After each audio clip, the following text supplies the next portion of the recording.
Hey, what's up? I'm Joel Madden, and this is Artist Friendly. On this episode, I'm talking with producer, songwriter, and one half of the genre-bending duo, Phantogram, Josh Carter. Let's go. I don't want no bad times. I don't want to have bad. I live in LA now. Okay, so you spend a lot of time in LA, Yes. but yes. you're from New York. Yeah. Okay. So Sarah and I, my bandmate, and I were from upstate New York, Okay. which is like near Saratoga Springs, Yeah. Albany area. Yeah. So it's like 3 hours equidistant from Montreal and New York City. Oh, wow. Yeah. And then I lived many years in the city in Brooklyn and then moved out here like everybody else does, I guess. It's nice out here. It's pretty nice. Yeah. It's good for art, Yep. good for music. Yeah. It's a little easier in LA to navigate the creative flow of like what it means to like be a musician and create things on any given time with any given one. You like run into someone or you meet them somewhere and you're like, hey, we should do something. You actually can. Yeah. In yeah. LA. That's true. I meet just a lot of people and we're like, hey, let's do something. And we get together the next week. Like normally I would never like really meet you. Yeah. Or maybe in New York you would, but you don't exchange information quite the same. And it's weird. Like for me, it feels like in New York, like studio environments feel like harder to come by. Yeah. Whereas in LA, like everyone has like their own studio situation somehow. Yeah. Because there's more space maybe. More space. Yeah. So I think LA, Nashville, good for Yep. music. I like Nashville. I don't get to go there much, just on tour. But. My brother Josh lives there. Oh, yeah? You want to know something interesting? Yes. My brother and my sister, their names are Josh and Sarah. Really? Yeah. No kidding. And I was thinking today about you guys, Yeah. Phantogram, Yeah. Josh and Sarah. Yeah. And I was like, I wonder if there's any like cosmic, is that just a coincidence or is there some cosmic thing? I don't know. It just made me like feel very like warm to Yeah. you guys. That's cool. 'Cause When are you're they Josh born? and Sarah. What's their birthday? Do you know, like, there's, I don't really follow. 77, Yeah. August 23rd, August. Okay. and November 9, 81, I think. Okay. Yeah. I'm just like going to pretend like I know. Star signs? Yeah. I don't know. I just know like Gemini and Aquarius because that's what Sarah and I are. And I think of Aquemini, the Outcast. Yeah. Which you worked with. Yeah. We're in a band with Big Boy. Oh, you guys have a band? Yes. That's fucking awesome. Yeah. We're called Big Grams. I didn't know that. Yeah. How long has that been? 10 years, I guess. Holy shit. Yeah. Dude, Yeah. that's pretty cool. I love Outcast. And Yeah. I love the Yeah. Quimini. Same. Yeah. That was the first Outkast album that I actually like bought. And it just, I was like, man, And it was over these after guys. that. Yeah. They were one of my favorite groups for forever and ever. Same. I mean, like, for me, it was always the Beastie Boys and Wu-Tang Clan, Public Enemy. Like, I loved the Beastie Boys so much that I actually would have dreams that they're like performing. And they'd be like, yo, we need a fourth Beastie Boy up here. I'd be like, and they just have You me actually, out there. you look like you could fit in. Oh, yeah? Yeah. All right. I started my whole musical journey because of the Beastie Boys. Yeah. I got Fuck yeah. Check Your Yeah. Head Yep. when I was like maybe in middle school or in ninth grade or something. Yeah. It taught me how to dress. Yep. It's like suddenly I had a Yeah. style. As soon as the Beastie Boys, as soon as I was old enough to like, my mom is pretty strict about like us getting music. She was very religious. Okay. So like we had to kind of like really find music because it wasn't like, there was no like MTV or anything in our house. Right. And Were when you like Christian or like born Yeah. again Christian? Yeah. Yeah, I was raised in that kind of environment. very as well. religious. Yeah. And then we discovered the Beastie Boys and that was it. And then I went Yeah. to, so maybe in like eighth grade, I don't know, but I just remember like, and I'm a few years older than you. I'm 46. So, Okay. so I'm a half a decade older than you, I think. But it's like coming of age at that time when you're like trying to figure out like, how do I dress? Well, how do I? Yeah. Yeah. And I found the Beastie Boys and then that was it. I was like Yeah. going to thrift stores, getting Adidas. Did you have the braided belt? Braided belt, Yeah. Adidas like campuses and gazelles, beanies. You know, it was affordable too. Like we could find like a pair of khaki Dickies Yeah. and like a hoodie, and like that was it. Like the Yeah. Beastie Boys Some really Pumas. helped a lot of kids Yeah. dress. Yeah. I mean, they're just on a whole other level for me. And I've gotten to meet Mike D and all that, and I was just like, Did you get to spend any time with him?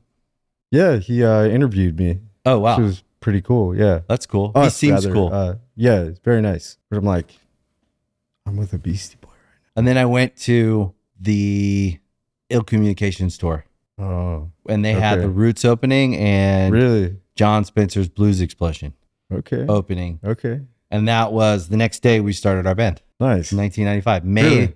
May 13th, 1995 was the show. Still have the ticket. And then the next day we were like, we're starting a band. And then we started our band, and then that was it. That's so cool. Never looked back. Yeah. In Southern Maryland. Damn. I saw you got the Orioles tattoo. Yeah. That's pretty dope. And the Dodgers. Oh, nice. Yeah. So my son's a big Dodger fan. So like we've spent a lot of time with the Dodgers over the last 10 or 12 years, however long he's been like a baseball fan. Yeah. But I'm an Orioles fan at heart. Like I cry over the Orioles. Yeah. I was raised a Mets fan. Oh, it's tough. It's tough. Yeah. Kind of Orioles tough. Mm-hmm. Yeah. We had a good year a couple years ago. And you guys got Juan Soto this year. Yeah. So that's cool. Yeah. But yeah, I feel like the Mets have been in it now though. They're like a threat now. Yeah, they're coming back. Yeah. But it's tough to be a Mets fan. But you're still a Mets fan. Born and raised. Yeah. Yeah. But like I root for the Dodgers now. Yeah, because it's fun. Yeah. And the problem with the Mets and the Dodgers is they're both National League. The Orioles are American League, so it feels like I can have two teams. Right. And it really, like a World Series between the Orioles and the Dodgers would be like a dream. Yeah. For me, would be I'd go to every game. Right. Would you like talk shit to your son? No, we would actually both root. He roots for the Orioles too. It's just the Dodgers are like his heart. So we're both happy when one of the teams wins. But the Orioles, it's been tough because they've gone to the postseason now twice and like lost out right away. Yeah. But they look really good. They're just like cool young team, lowest payroll. You know, it's like a team you root for. Sounds very Baltimore. Yeah, very like working Philly. Class. Yeah. And the Dodgers are the opposite of that. Yeah. Which I also don't have a problem with. I love it. It's like the super team. Yeah. Dodgers are like the Yankees. Yeah. But like Yankees and Mets. Yeah. So I collect hats, and there's only one team that I just can't wear. And that's the Yankees. I couldn't wear the Yankees either. Yeah. I couldn't. I'd be able to wear the Red Sox over Yankees. Which is weird because like you're supposed to hate the Red Sox. Yeah. But if you dislike the Yankees, I'm okay with the Red Sox too. Yeah. Like I would say the only team I could never bring myself to like wear something of is the Yankees. Yeah. They're too like white collar. How I was. And then there's the whole, don't they like make them like shave and stuff, their faces? Yeah. I hate that. They all look good. They drink water and like. I hate that. Like I hate dress codes. Same. Dress codes suck. Same. What kind of hats do you collect? A lot of new era hats, but I've been getting into these like lower profile kind of old school ones. Yeah, it's cool. Yeah. You have a good head for that. Thank you. That kind of hat. Thank you. Yeah. Yeah, I'd say so. Yeah. It's cool. You can pull it off. Yeah. I dig It's like the old old timey hats. Yeah, like I should be chewing tobacco and like spitting, kicking dirt. Yeah, I was watching Antique Roadshow yesterday, and this lady brought her late father's collection. He was a baseball player, and he was his last name was Wagner, but he was a player and he was a coach, not Honus Wagner, but he coached maybe or played with Babe Ruth on the Yankees team, I think, back in the 20s or whatever. Wow. And the collection was not only his World Series medals and rings, they didn't do rings back then. They did like these medals and these type special memento type things. But then also there were like these old cardigans that they all had. Yeah. So I went down a rabbit hole on all these old like Cooperstown era hats, cardigans. Yeah. It's a whole world. That's cool. Like embroidered cardigans. Old embroidered, like he had a Boston, maybe a Red Sox. Yeah, Boston Red Sox. Okay. Maybe that was the team Babe Ruth was on, not the Yankees. Did he? Well, he was on the Yankees. Babe Ruth. He was on the Yankees, but I think he was on the Red Sox. At one point. Yeah. Was he really? Can you look it up? Did you see the Yogi Berra doc? No. So good. I'm going to watch it. Yeah. I think it's on like Netflix or something. Cool. But I Yeah. love that old stuff. Babe started with the Red Sox. He That's started right. his Really? career. Yeah. Okay. So it was like a car. Anyways, that hat kind of reminds me of the hats I saw. I was looking down this rabbit hole on eBay, like looking at like original Yeah. hats yeah, and cardigans from baseball yeah. in like the 20s. Probably super expensive. Yeah. The real ones are really expensive. Yeah. She also had an original photograph of the team together, the whole collection of just what she brought, which she said she had like 4 times more. So she has like a museum collection from her dad. Just the stuff she brought, they valued it at like $300,000 or $400,000. It was pretty cool. Wow. I Wow. love old shit. Yeah. I like Yeah. love hunting for old shit. You Like- go to like antique shops Yeah. and stuff. Yeah. That's cool. Yeah. Especially when you're in like on tour. Yeah. It's like a good hobby. I like records. Oh, you like old records? Yeah. I mean, like I make a lot of beats and stuff. So I like sampling, all that stuff. Is that how you got really started with the band? Was you were making beats? No, I mean, I started my first instrument is the drums because, I loved Mike D as well. He was my favorite beastie. And then I started playing guitar, played a little piano. Then I got a 4-track, Tascam tape machine, When was this?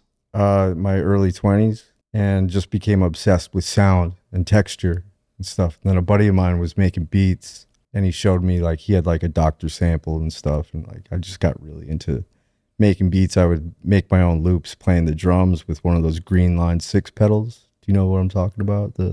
Yep. I know Yeah. what those are. Yeah. They're like loop type pedals. Yeah. Yeah. So I'd like loop up the drums and play guitar and synth and stuff like that. That's kind of how I started. Then writing songs. So like the early days of Phantogram, were you guys you guys knew exactly what you wanted to be, or was it a lot of experimentation?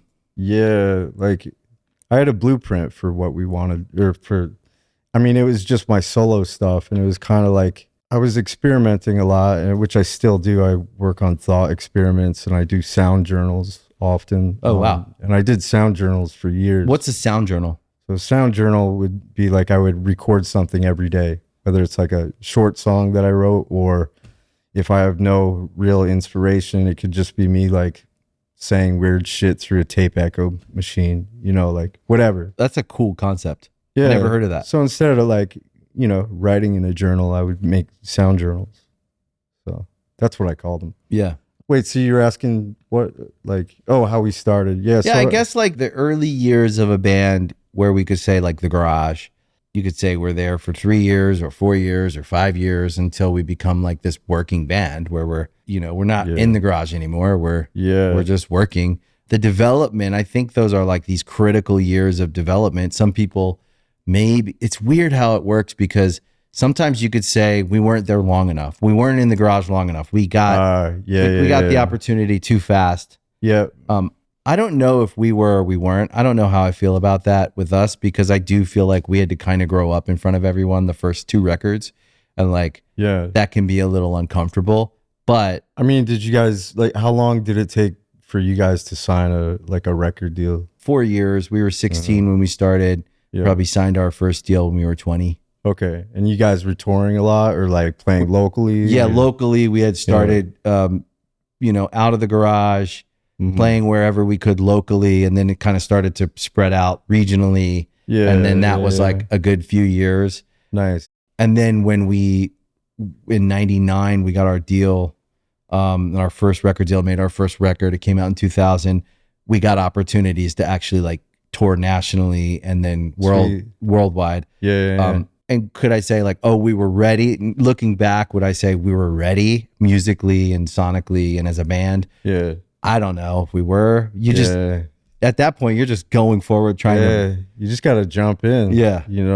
I mean, we were ready because we toured and toured and toured. So we'd play in front of 5 people a night in like Tulsa, Oklahoma. And then it was like, we'd be back and there'd be 50, 500, etc. It just kept building. So, I mean, we really did things like super grassroots touring, but that's cool that you got to like stay a little like more in a centered area. I mean, like that whole area, you have DC and Philly. And Yeah. So it's like a great area to Great live expand. music. Great place to cut your teeth live music wise, playing with all different kinds of bands too. Yeah. Just yeah, like mix match. But I guess like when I think about your band, I guess I kind of have this idea of like, I just feel like as a music fan, Yeah. like, I just feel like you guys are really cool and effortlessly you just make cool shit. And it just like, That's cool. you're just one of those bands that just like everything you do is kind of cool. And it doesn't feel like it's a calculation of some kind. It feels like each project is like something you guys went away and made. Right. And it comes out. It just feels like whatever you want to call it, the brand or whatever, the body of work is really cool. And I kind of always wonder, like, I guess like sometimes too, like you can't control who listens to your music or who writes about it or who attaches to it. But I feel like you guys have this like really cool, effortlessly kind of stylish way of presenting your music to the world. I'll take it. And maybe that's like that's very kind. Maybe of it's you like to the say. Beastie Boys. Could be like, like a subconscious, like, I mean, I don't know, but that's very kind of you to say. It makes sense though when you say you're a fan of the Beastie Boys, and I look at your guys' stuff and I've liked all of it. It's just like that band's fucking cool, but we both like the Beastie Boys, so it's like people who have the same taste in things and how they look or how they sound. Yeah, maybe there's something like that. There has to be something like that in there, but without taking away your own artistic originality. For sure. We all come from something. Yeah. What would you say this latest record, the one you put out last year? Memory of a Day. Memory of a Day. Yeah. Yeah. What would you say the stark difference of this moment, that record, this last tour, and your first record is? Well, you still work the same? Yeah, yes and no. I mean, the first record was done, like I produced it and engineered it and everything in my parents' like barn. Oh, wow. Yeah, in upstate New York. The garage, basically. Yeah. Using like one or two really shitty microphones that I think they were what are these? SM58s. Are you a gearhead? Yes and no. I might be like a poser, I guess. You know, I have a lot of gear, but I don't necessarily know everything about it. Yeah. Yeah. I would say that's most real people that are making music. Yeah. Most of the time, the people that know everything about it aren't actually making anything good with it. Yeah. You know what I mean? Yeah, you're right. I hate to say that. You're right. No, like I follow people. How much time do you got? And I'm not being mean. I'm just saying like there's something about the natural creation of music that people agree on. Like you didn't choose for them to agree on it or who would agree on it. You had no idea. You made that first record in a barn with whatever you had. Yeah. And then a bunch of people agreed on it. Yeah. You know what I mean? You can't do anything to force that. Well, you can do this. You can walk around the streets with CDs and hand them out to everybody. Did you do that? Yeah. That's fucking cool. And we're like, hey, it makes a good coaster if you don't like the music. Yeah. So like, yeah, we didn't make anybody like us, but that's how we got our name out. Which is similar to putting it on Instagram now. Exactly. Yeah. I always tell artists, like, from my perspective, it just makes something you like and put it out. You'll find out if it's good. Yeah. No, exactly. Like I always trust my instincts. Like, yeah. And I don't mean this like in an arrogant way or anything, but I trust my taste, and like I feel like if I make it and I like it, it's got to be like somewhat good. Like somebody's gonna like it. Hopefully, there's an element of like as an artist, sort of masturbatory, like making stuff just because you think that you're hot shit or something. But yeah, I trust my instincts a lot, and that's what we do with every record. I think that all good artists do that. Yeah. But there's nothing arrogant about saying, I like it. I hope you like it. I liked it. Yeah. You know? Yeah, exactly. But I also think that you guys have a brand now that's spanned decades here, and you know what you know.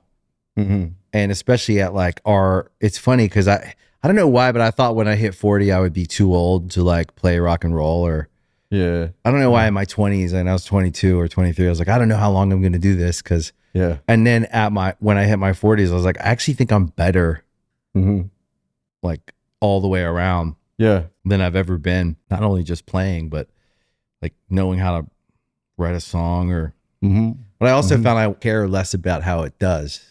Yeah. As well. Yeah. So I'm less pressed on how much everybody likes it or if it performs well, and more just kind of like listening to stuff and going, did I get that right? Do you think part of that is because you've gotten like super huge? I mean, let's face it, you've gotten super duper huge. Well, we had our moments. Yeah. Well, I think once you have those moments of like pop success, I think you see nothing's what you think it is. There's good and bad. You experience both. It's dangerous. There's an edge you can go over, I think, and you could become like a real, truly. Look, I think musicians in general, we're all a little bit in our head. And you could say, I wouldn't say we're self-obsessed. I'd say we're obsessed with whatever's going on in here that we need to get out. So there's like, whether it's writing the song or making the beat. Okay. The pop success thing teeters on, you get dangerously close to the going over the line of like, I think what would like be self-obsession. Everyone's looking at me, everyone's blah, blah, blah, and like, what I realize about life in the world is no one fucking cares. Everyone's Everybody's trying thinking about themselves. and they're trying to live their life. They're just fucking going to work, taking their kids to school, trying to have a good time somewhere, trying to like watch a game and drink a beer or do this. And if you start to exist in a world where everything's revolving around you, you can fall off the deep end and never come back. I've not to say I've seen it happen with other people, but I have. I think I saw over that edge and I wanted to come back. And it's a little, I don't know, something about that level of success and whatever, the fame element, the this, the that. And I'm not saying it's bad for everyone. I can only speak from my own experience, but it scared me. And it kind of was, I don't know if it was like sustainable. Did you feel like you were kind of close to losing your footing? I think so. Yeah. Feel a bit, I think. That makes sense. Yeah. The results of that, though, I felt was a really great thing because that was the point where I think in like my late 20s when we had been on the ride long enough and it had been like 5 or 6 years of just nonstop that stuff, we started to ask other questions. Like, what do we want out of life? Do we really, you know what I mean? And then you start to work on yourself. Yeah. And you go on that journey and you end up in some like, what I think is just like the point of life, which is in like living in this like life you actually want to be in. And some of that's music. Yeah. So we never broke up. We're still a band. We still do stuff. We're putting a record out. We're going to go on tour, all that. And it's great. But none of us are all in on that defining our like personal happiness or how we feel about each other, our wives. You know what I mean? Yeah. I mean, it's tough. I feel like I suffer from a little bit of like arrested development. You know, I'm 42 and I'm only just now within the past couple of years thinking about like the bigger picture in life. Like I got a dog. Yeah. You know, what kind of dog? He's a Westie. His name's Tony. He's awesome. But like now I'm starting to think, you know, and I bought a house and I'm just thinking about more, you know, I'm 42. I definitely should have been thinking about this kind of shit a long time ago, but I'm thinking about the bigger picture. But like if music wasn't in my life, I don't know really what I'd do per se, but I agree. I think about, you know, getting married, having kids and all that stuff now. And I always thought like I never would really feel that way.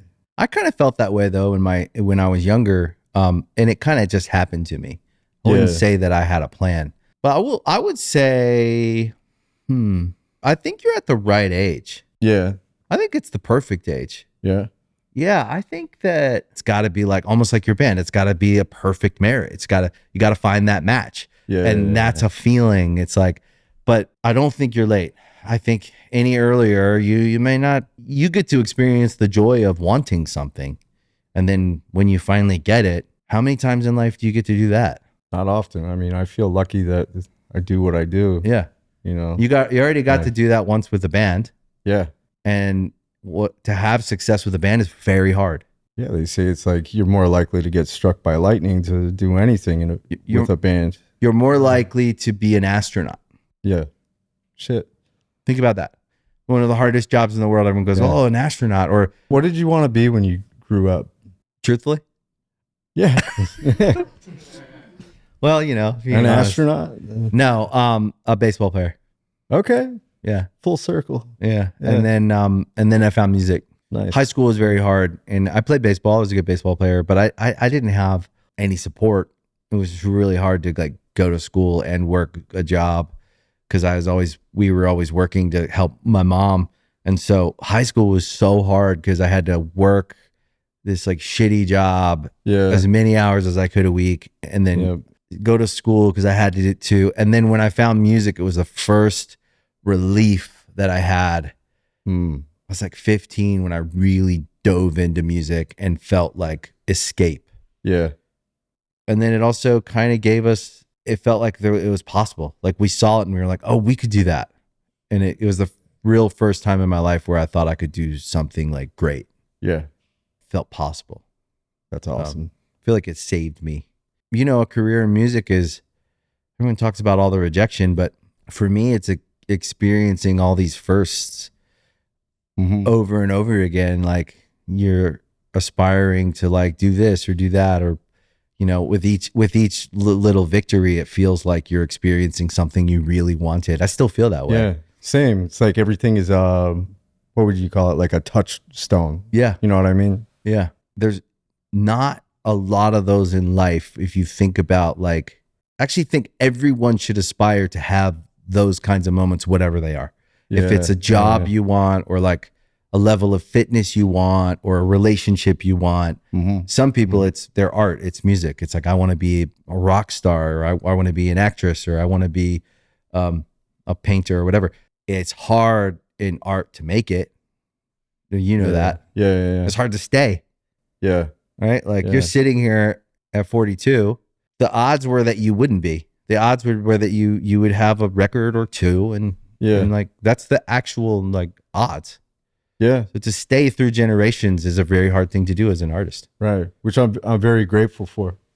I'll tell you this though, if I wasn't successful as an artist, you know, with Phantogram and all that, and What would you do? I'd still be making music every day. Every day. I'm obsessed. Like, and you know, like what you were saying, I really found my outlet, like what life kind of meant to me through music. I mean, before that it was skateboarding, but Do you have any like learning differences or anything like that? Like, are you ADD or anything like that? they tell me I am. Yeah, I think probably. Yeah. I am. But yeah. Yeah. I mean, yeah, I've been diagnosed with it. So Yeah. I have to take Ritalin or whatever it's called, Oh, really? Adderall. Are you on Adderall? Yeah. Okay. Not right now. Have you heard of Vyvanse? Yes. It's I'm like on a Vyvanse. slower release. Yeah. Yeah. They put me on that finally last year. I took it for 6 months. It changed my life. They put me on the lowest dose. So I think the doses are anywhere from like 30 to 60 to 90. They put me on 10. So it's just a real subtle. Just a little, you take like wake up and take You it. take it in the morning. Yeah. And I was on it for 6 months. It changed my life. I was probably about 30 or 40% more productive Nice. Yeah. because I'm not overwhelmed. Yeah. Oh yeah. The static. You get stuck Man. sometimes. Yeah. What I do is I set my alarm an hour early before I'm going to get up. I take my Adderall, and then I can, like, you know, because I don't suffer from 6 hours of sleep a night. Like I can embarrassingly tell you that I can sleep probably 12 hours like easy. I'll bet you that there's something that has to do with your musicality and your like circadian rhythm and your brain. I'll bet you any amount of money that because you're in like a music mind state more often. Yeah, I think maybe sleep is like my other escape to calm my brain. It's almost like maybe it's a defense mechanism.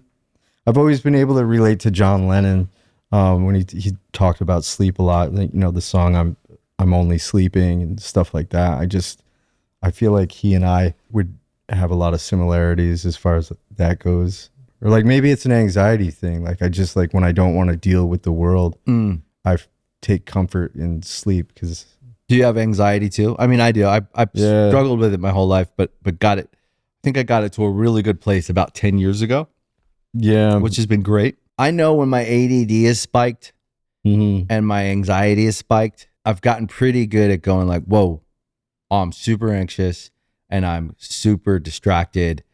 I need to go, and I'll like, now I've learned how to just like go do something physical. Like I need to go for a hike or go run or ride a stationary bike, whatever I can do, Yeah. even for like 20 minutes, it usually kind of gets me out of it.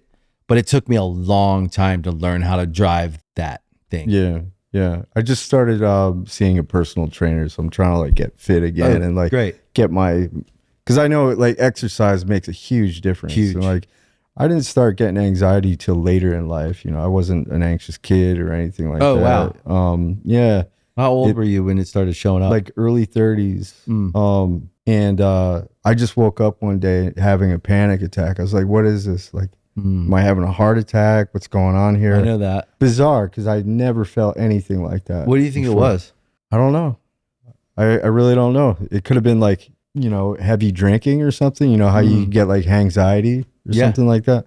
And then, you know, it just developed into something, you know. That's actually sounds about right. Yeah. Maybe too, like something about being creative and then having to commercialize it and do it as a job. It is a perfect recipe for anxiety because it's counterintuitive. Totally. To be creative and then have to go out and like, okay, now I got to figure out how to commercialize this so I can make a living and do this all the time. Yeah. And that's not the nature of creativity. It's like this wild flame. Right. And so it's weird. I think a life of that, when you don't realize it, a sensitive, creative person, you go out in the world and you have to make this a job and you're like, I'm a serious musician. I'm going to do this as a job and we got to do this. And they're telling us we got to do that. And then suddenly like you're thinking about 20 different things when you sit down to create something that you just want to make. And it loses its purity, really. It's like as soon as you start trying to chase a single, like write a single, you're not going to write a fucking single. Yeah. You know? Or when you listen to the label or whoever too much, it's like they're like most of the time they don't really know what they're talking about. They're just throwing darts at whatever. And like nobody really knows what's going to happen with anything. But I think trying too hard for something is just the death of making good art. Yeah, unless you're just trying too hard to make the art. Yeah. And that's where all the effort should go. But there's these balances. Yeah. When these other ideas come in and you're just trying to check all the boxes and keep everything, and you're also trying to be grateful. You're trying to like, you know, like take every opportunity and like, I think start to like inflame a little bit of anxiety. And then what do? So you're on the road. You don't even know you're anxious because you've never been anxious. Well, you're going to drink. Yeah. And then it perpetuates each other and it. Oh yeah. Oh, drinking and anxiety is the worst. Like, cycles. Because you start drinking to cool down. Yeah.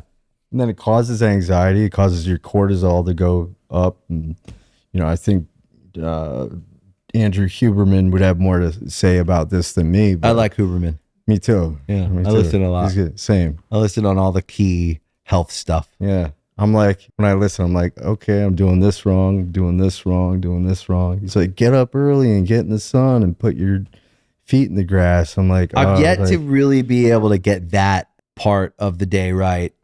Yeah. Getting the early morning sunlight. Yeah. Even with 6 hours of sleep or 5.5. I haven't been able to get it right, but I do like have a good fitness regime now. Nice. I would say that I've learned a lot. I would definitely count him as one of my like resources for some health stuff. Yeah. Yeah. He's great. Yeah. He's a big music fan too. I feel like I have a lot in common with him. Like he grew up skateboarding. Yeah. Like punk rock. He used to listen to bands like Minor Threat and Bad Brains. Rancid. And shit like that. Rancid. Yeah. You know, like when he talks about that, you know, part of his life, I'm like, yeah, I knew I liked this guy like even more. We would all hung out in high school. Exactly. Same. Yeah. And then Mr. Smarty Pants gets to, you know, go talk about this shit that's esoteric to me, really, but very informative. It's good. Information's good. You get to. I like to learn a lot. I like anything like little factoids. Yeah. I love. You know, like I don't know why. I just love little facts. Like why do people say this? Like so here's an example. Spell brass tacks. Brass tacks? Yeah, like let's break it down to brass tacks. BRASSTAX? Nope. BRASETAX? Nope, it's brass, like BRASSTACS. Because brass tacks are, well, I'm not wearing jeans. These are Dickies, but you know, on jeans, the tacks, you have the little, yeah. Yeah. That's That's brass tacks, the little rivets. So when you break something down to brass tacks, you're breaking it down to All the way to the rivets. Yeah, to the deepest part of where the fabric connects, you know? Yeah, and if the tacks weren't there, the fabric wouldn't be held together. Exactamundo. Yeah. Just little shit like that I find really That's really, interesting. yeah, that is actually really great. Yeah. Yeah, I always thought it was brass tacks, and what would brass tacks be like? I always thought it was just Yeah. Or like you got to pay the tax man. Like yeah, it's getting down to paying the taxes. yeah, pay the like, taxes. Yeah, it's tax season. So. Yeah, I like that stuff. I like this like new age of in the last 10 years of like alternative information, like the Hubermans of the world, where like you can get some really good nuggets of information that actually improve your life. Yeah. Big time. Big time. Yeah. Like for me, I've learned a lot about your gut health over the past few years. And that's What's your regime for your gut? Microbiome take stuff. like probiotics and stuff Which like that. probiotics Like, do you take? I don't know the names of them, like the pills or whatever, but you know, eating like Greek yogurt and cottage cheese It's good, yeah. and kimchi and stuff like that. But like, I think about that kind of stuff. Did you ever hear about that in high school? No. No. You actually, like, I still think they're teaching very unuseful information in high school. It's one of the biggest problems I have with my kids' education. We pay all this money. I love the school they go to. I think it's probably the best version I could find. They're more forward thinking. They have a really strong arts program, which is like what I cared about. I just want my son who loves to make music to be able to do that 5 hours a week while he's at school. Cool. And my daughter who loves to dance, I just want her to be able to do that 5 hours a week. So if there was more useful stuff in school like that, like your microbiome, like personal health, what's the latest, greatest information? You'd think that would be, it's weird how there's got to be a school out there that's like super forward like that, but Yeah, there probably is. yeah. Like, do your kids have homework? Yeah. I think homework's the biggest dumb. crock of shit. Yeah. You're at school 8 all hours, day. yeah. Then you got to So go dumb. home and do homework. Bullshit.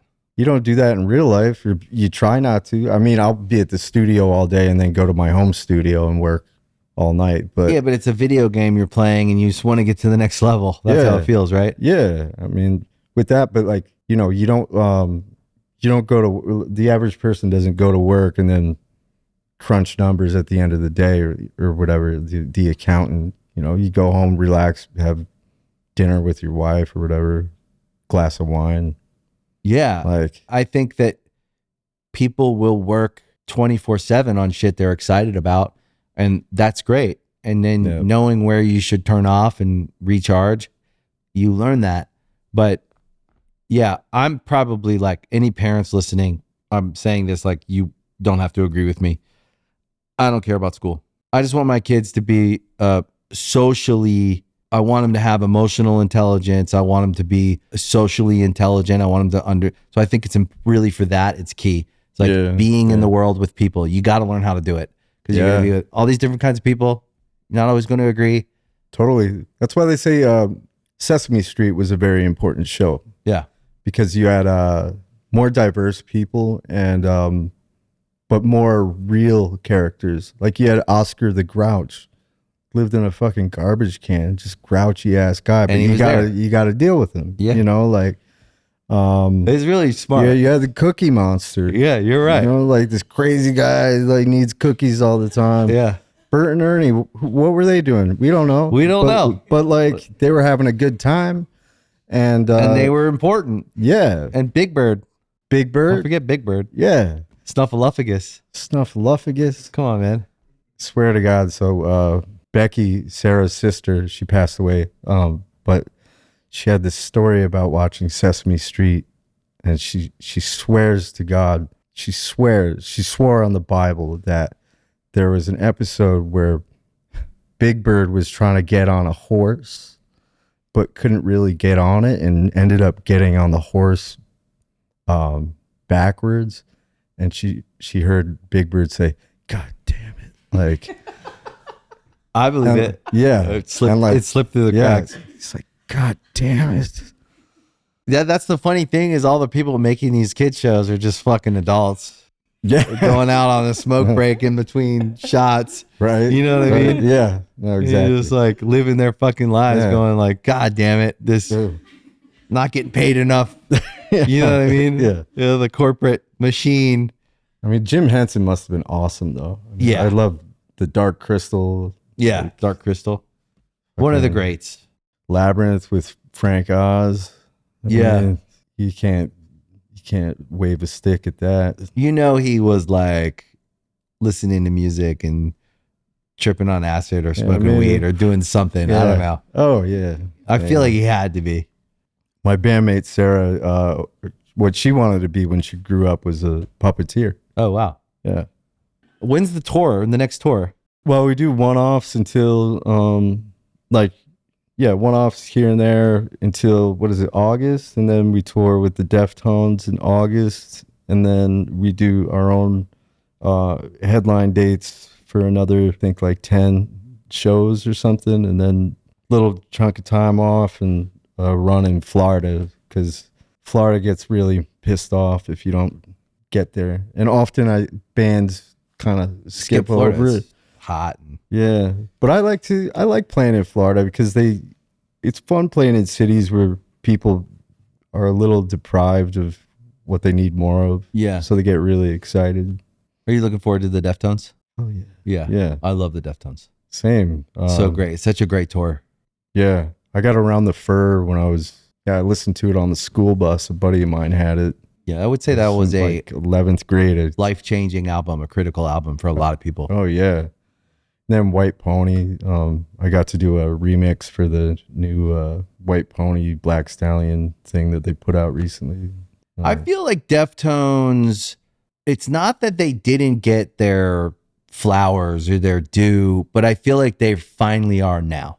I do. Like, I feel like when they put those early records out, they changed what was possible for bands to do on a big scale. Yeah. And like what you could have, the juxtaposition of the screaming and the beautiful sounds and the heavy sounds. Yeah. I just thought in the artistic way they did it, I just think like, and to not be just labeled as some like metal band, because they're not, like they're this, I just feel like they were such an important band, and I know bands love them. Like every band loves the Deftones. Yeah. But culture as a whole, I do feel like they are finally getting kind of like the accolades they deserve. And it's cool. You guys and them on a tour together. I just think that's a fucking cool tour. Yeah, it's going to be fun. Yeah. Like, and Deftones are another perfect example, I think, of maybe they're getting more accolades now because people are realizing how important a band like that is, because they weren't, like you're saying, they weren't just this heavy band. They were heavy and some screaming and beautiful singing, and then like very lush, almost like shoegaze music. And you can't really pinpoint exactly what they were doing or what they still do, and it's always a bit different. But it's like the Beastie Boys, they were rapping, they were doing funk jams, they were doing like hardcore songs, all on the same records. Bands like Beck, like Odelay, and albums, he's just like doing his thing and using. Beck's amazing. Yeah, I mean, Beastie Boys, Beck.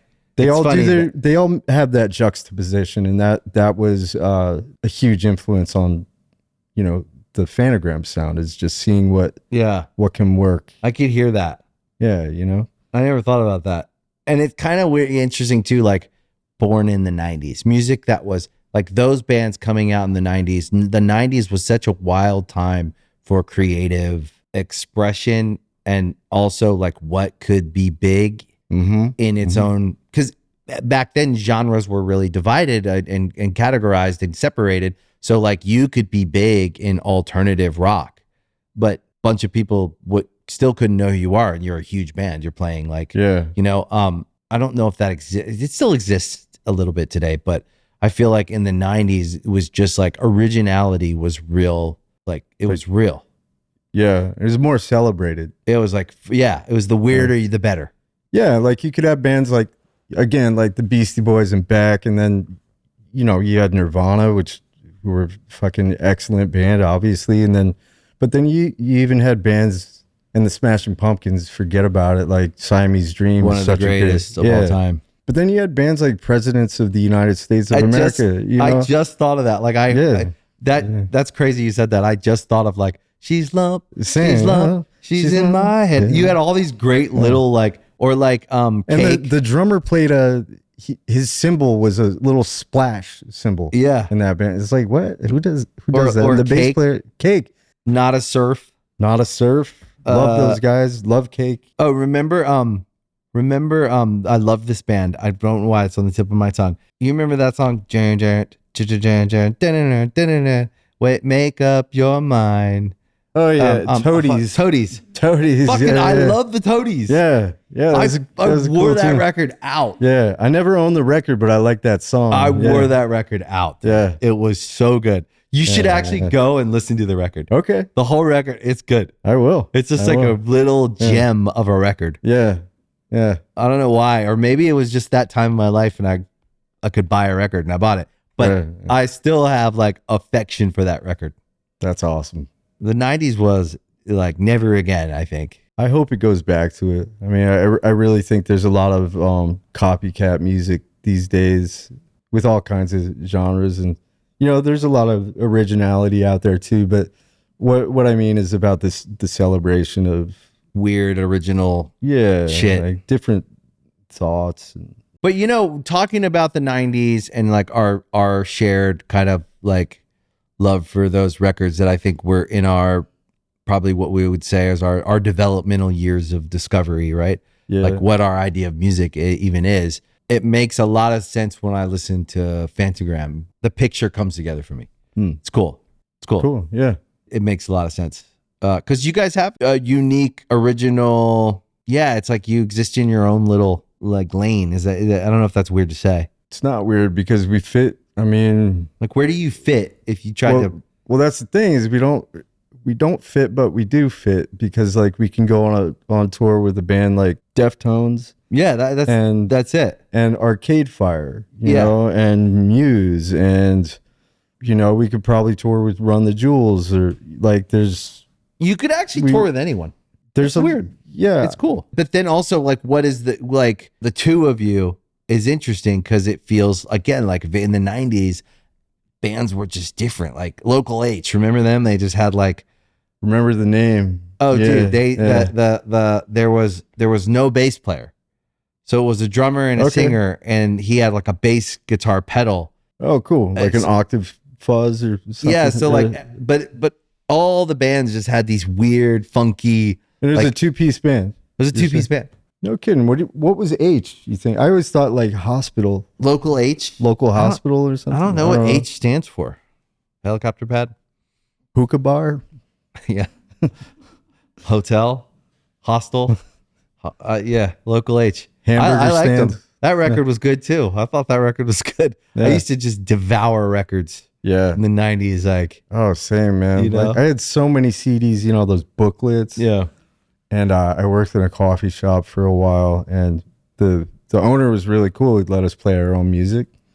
And I had 2 huge binders that I would bring to work. And after work, I'm carrying my binders. With all the CDs? With all the CDs. Yeah, I remember those. Yeah, like just full. And I went to get a slice. I sit down, eat my pizza with my CDs, and then I go walk to my car and drive home. I'm like, where are my CDs? I left them on the stoop, and like they got stolen. I was devastated. Your whole collection. Yeah, my whole collection. And back then, you didn't have Spotify or anything like that. So rebuilding that collection was never again. Yeah, I don't think I got to rebuild it. Really, but what are the 5 records you'd say like in the 90s you wore out? Siamese Dream, Ill Communication, Odelay, probably Nevermind. These are all 90s bands. Yeah, in the 90s, you're a kid, you have your CD binder.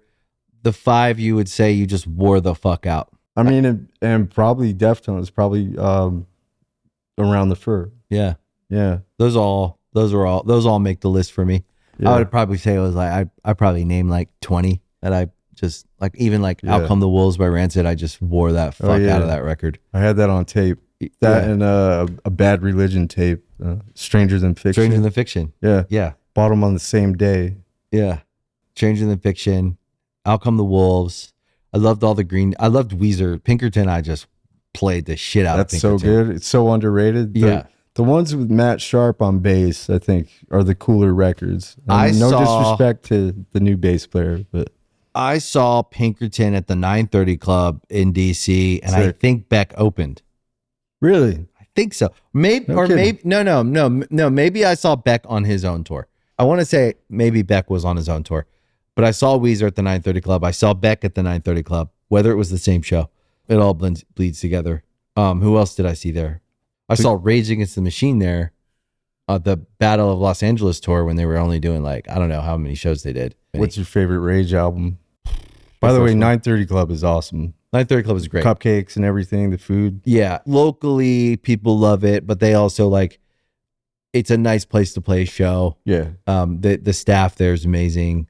It's like such a great venue. We grew up going there, and my brother and sister both worked there at different times. Josh and Sarah. Oh, but what's your favorite Rage album? First album, Yep. Yeah. Okay. Mine's Battle. Battle of Los Angeles. Yeah. Yeah, A lot of people, Evil Empire is close, but Evil Empire. I mean, I love all their records. yeah. I always wonder why like I actually don't wonder, but I do wonder. Like I wonder why they couldn't come together and make like one more album. I know they have it in them. They do. What do you They think? do. Well, I'm friends with Tom. He's a really nice guy. Very nice guy. Yeah. Yeah. I've made a couple records with him, songs, Mm. not like full albums. But So maybe they just So- don't want to. yeah, I think from what I gathered, they're just not really in the same, they're all friends, but it's not like they're not in the right place for it right now. That makes sense. Those records were so, it's like they caught something in a bottle. Those records Yeah. were so Yeah. wild. Those records were just such a moment Yeah. that if you did something that great and you look back at it, if we can't do that again, why would we? You know what I mean? Yeah. Oh, Like totally. it makes sense Yeah, to me. Like it's an honest approach for sure. and a respect to your own catalog Mhm, to kind of mhm. go, well, we're not just going to do it because everyone else wants us to do it. Exactly. Yeah. Sometimes you have to like just do it. Yeah. Like For real. you are catching lightning in a bottle. And, when it goes away, it should. There are bands that made one album. Who was it? I was listening to some band the other day that made just one album. And I mean, wait, like Joy Division only made one album, right? Or I did they, think only one album. What do you think? What Nah, what does maybe- ChatGPT say? maybe two. Unknown Pleasures, Joy Division? But then that was it, right? 2 Closer, 1980, Okay. had 4 tracks. Okay. So they were making vinyl. like an EP. Yeah, making EPs, and they have a third EP, 3 tracks. Still So how many songs total across 3? 3, 12. Wow. 12 songs. So it's like one album. That's crazy. Right? Yeah. It's crazy to think about like such a, I don't know, like it's an iconic band. And then you just hear Joy Division and you assume like, oh, they have a catalog. And Yeah. you're like, oh, he just told us the catalog. Yeah. It's 12 songs. Exactly. There's 12 songs on our new album, I think. Yeah. Yeah. It's wild. Yeah, there are a few bands that just made one record, but it was appropriate, really. Like Yeah, they it's they wouldn't be who they are if they didn't just do it and then stop. Yeah, it's what makes it so special. It's also why I think music and why people I think want to be musicians. They go, oh, that seems so cool, right? There's aspects of your job that are just fucking amazing, but there's also aspects of kind of being tortured by what you do, Yeah. and like you can't escape it. Yeah. It's like a artist who paints amazing paintings and they only do so many and then they stop. There's something about art that can't be controlled, bought, sold. There's something Yeah. about that's why people like it, because you can't touch it. Like you can't make Rage Against the Machine go and make another record just because you love those 3 records and you Yeah. want more. Exactly. They're like, no, Yeah. there is no more. That's it. Yeah. And there's something Yeah. about that's exactly why art is art. It's all the things. It's rebellious. It's like, it's not fuck you, but it is. You know what I mean? It's Yeah. not like they're not saying fuck you because they don't like you. They're saying no. That's Yeah. it. Yeah. That's what I think is so special and magical about what we get to do ourselves, but also what we get to witness. Because you've been on the road for how many years? 15. Yeah. So in 15 years, you've seen it all. Yeah. And you've gotten to be around all different kinds of musicians. And there's so many different kinds. Yeah. And you understand that. You're like, yeah, I guess they shouldn't make another record. That's kind of cool. Mm-hmm. You know? Yeah. Like stop, like just hanging up your hat or doing things on your own terms, like Andre 3000. You know, it's like I don't have a hip hop record in me right now. I want to, I will, but right now I'm gonna put out like this crazy like flute record. Yeah, this shit I want to do. Yeah, and you can listen or not. I don't care. Yeah. Or did people ever were they like, oh, I wish you guys made music like your first album or whatever? Of course. It's like, well, go listen to our first album, you know, because we're artists and we grow. Yeah, that's not in us anymore. It's true.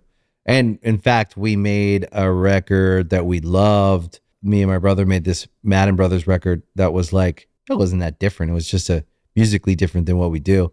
And like, it was just for us. We made it, we put it out. And then we kind of felt like we didn't want it out anymore and we took it down. Oh, really? And it doesn't exist anywhere. It's like, you can't listen to it anywhere.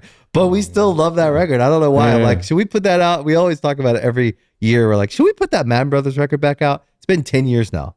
Really? And we're like, nah. I'll give you a vinyl. You don't want people. We have vinyl. I'd love that. Yeah. I don't even know. I like the record. I love the record. I love that record. So put it out. But yeah, I don't know. It's weird. It was just like a special little time. We made the record. We put it out. We toured. We did one tour of it. Yeah. And then we were done. And when we were done, we were like, oh, that was cool. We enjoyed that. We didn't want to go we didn't want to make another one. We just wanted to make that one. And we got to make it with amazing musicians and it was really fun. And then we were done. We were like, let's take it down. Yeah.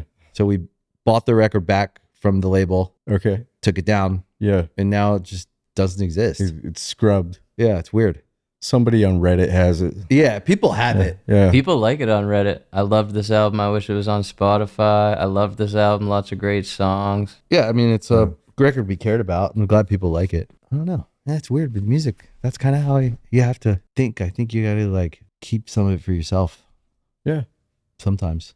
For sure. I made a record with my brother before I started like my ideas for Phantogram, and it's really good. Like we never got signed. We barely played any shows anywhere. Like we were the best band in the garage, you know.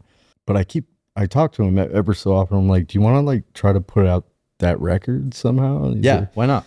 He just doesn't want to, you know. And then respect.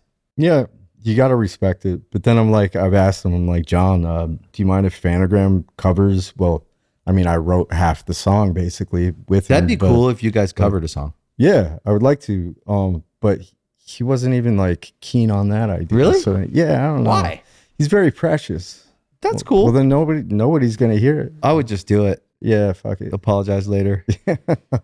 Test your relationship. He lives in Berlin anyway. Okay. He's probably like dancing in some dungeon with wearing leather. I would do it, man. I think that's a really nice thing, and he might enjoy it being out more than he thinks.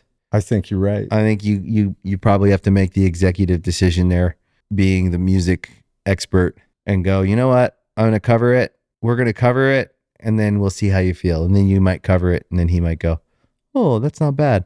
And then you put it out, and I think there's some joy there to be had. Yeah. You know, to honor that where you started. I think so. I'd like to hear it. Piques my interest. Yeah. Well, if I put it out, you'll be the first to know. Yeah. For sure. Yeah. My brother's a great songwriter. I bet. He's a great artist. He has a fine hand. You know, I can't draw my way out of, a paper bag, and he can just probably look at you and sketch out something really cool. My brother is actually a prolific artist. Oh, yeah? My brother, Benj.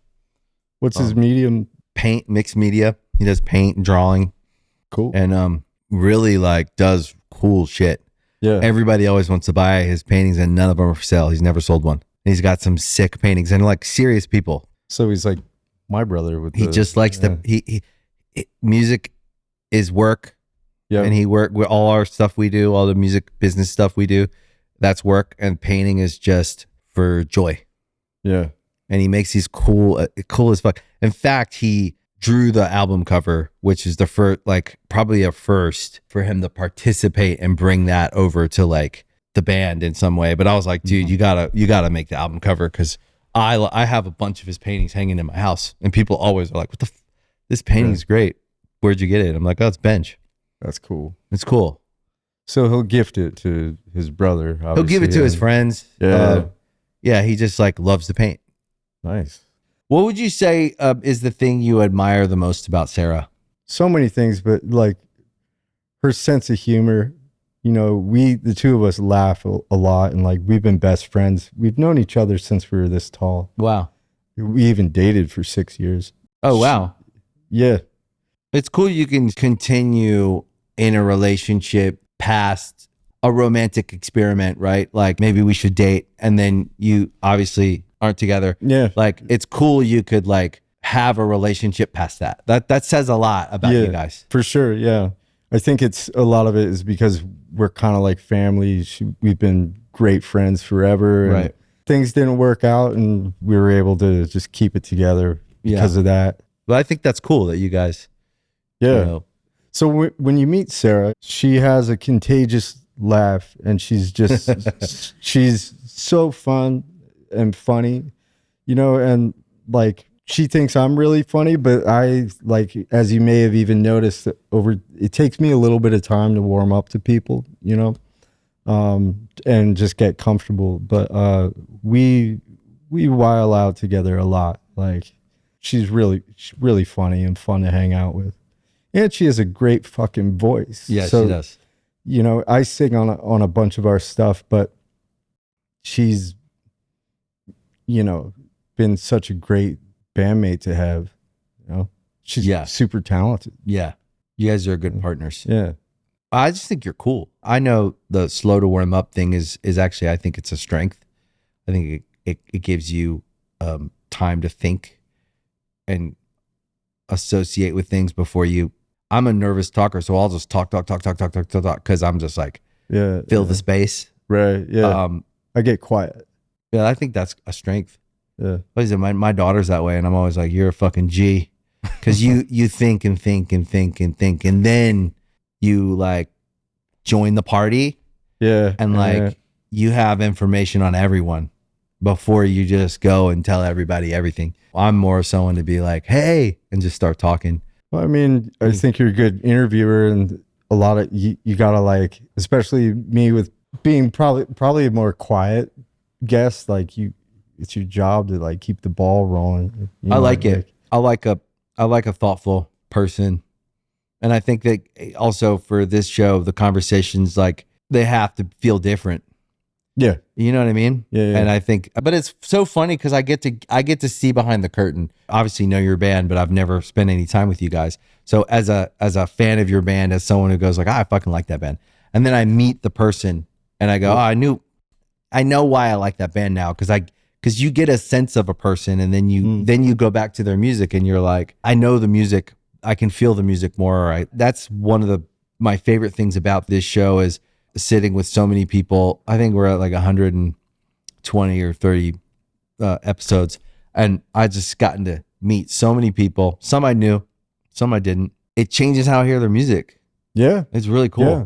Have you ever met somebody, like not on this show per se, but somebody that you just really like? That's why they say never meet your heroes. Yeah, I hear that. But somebody that you really had admired, and they turn out to be a real like wet blanket, or not wet blanket, more like a shit bag, even like. Yeah, or like just disappointing. It's like a disappointing experience, and maybe like I try to like give room for like a bad day or circumstances or something. I'm trying to think. Not too many, to be honest. I'm pleasantly surprised when I meet really big like pop stars who are also like grounded, and like we can sit here like this. Yeah. Because you can't always, there's different, it's weird. There's like definitely different people where I've been in the room and I'm like, oh, and by the way, maybe it's none of us are fucking comfortable at events. So I'm not saying events, but I'm saying you're at someone's party and it's like someone you know's party and like someone's there. And the pleasant surprise is you meet some really famous person and they're just like this. Like we can all just like, we can talk or we don't have to. It just feels like we're all there hanging at someone's house. Yeah. And then someone comes in, you're like, whoa, like the president's here. You know what I mean? Like that is weird to me. So that's kind of how I gauge how I feel if I think someone's like a real person versus like living in some like hall of mirrors. Yeah. And you know what I mean? Yeah. That's how I felt when, I mean, I've been blessed to meet more people that are awesome than I would say the same. Yeah. Yeah. But I mean, I've been put in positions where it's like, oh, Tom Morello wants you to come over to his house and work on some music. I'm like, oh man, I really like, this is a dream come true, but what if he sucks? You know? Right. You're a little worried. I feel the same way. And then I meet him and he's like the nicest guy in the world and like asking me questions about, I'm like, I was terrified to meet Liam Gallagher. He was cool as shit. Was he? So cool. Yeah. And I was like terrified to meet him. Sure. And then I was like, oh my God, sometimes you see the reality of the person is they're just too real for the show. And when they get on the pop show where people are looking at them, waiting for them to say something, their reaction to it is this kind of middle finger of sorts in their own way. They have an adverse reaction to it, so they say things that are maybe seen as controversial or this or that. And then you meet them and you're like, oh, you're just too real for this shit. You're just like a nice guy. Yeah. You're not really fucking around with this, but you got to go do the song and dance, so you do it. Like that's kind of how I see characters like that, where I'm like, no, I thought he was like super nice. It was like such a nice thing because I was a huge Oasis fan. So when I met him and I was like, oh, you're cool as shit. Yeah. You said Liam, right? Liam. Yeah. I saw a funny video of this guy. Noel's cool too. I met him too. He was cool. Yeah. Yeah. It's not as cool. A little more reserved. Yeah. I think a little more reserved. Yeah. Gotcha. I saw this video of somebody who wrote a Oasis song and all the lyrics were Liam's tweets. Yeah. His tweets are pretty hilarious. He's fucking funny, man. Yeah. I think he's just too real, man. Yeah. He's just saying whatever. Yep. Like he's being himself. He'll just write potato. Yeah. All right. Potato. I think he's just entertaining himself and also just kind of, I think he's funny. Yeah. I think he's a funny guy. I bet. Yeah. But on this show, I get to hang out with so many different kinds of cool and people that may be perceived one way or another way. Like I like to see what people are like, and I like to get a sense of like what they're like. So doing this is my version of like getting to meet people. Yeah. So I say, hey, you want to come on the show? And if they say yes, it's like, oh, we get to meet. That's awesome. Yeah. That's really cool. If I was as charming, I would probably try to do a show like this, you know. No, you're more charming than me, bro. You're smooth. No, you're going to love Sarah. I think we'll have a good time. I thought so. You will. Well, Josh. Yeah. Thanks. Thank you, man. Awesome. Yeah. Thanks for coming. Thanks for having me. Good to meet you, man. Yeah, you too. Yeah. You too. That's great. Cheers. Thank you for listening to Artist Friendly. We really appreciate it. If you like the show, you can also follow us on Spotify. You can follow us on Instagram at artist.friendly. And you can watch us on YouTube and Veeps. Leave comments. I always read them. See you next time.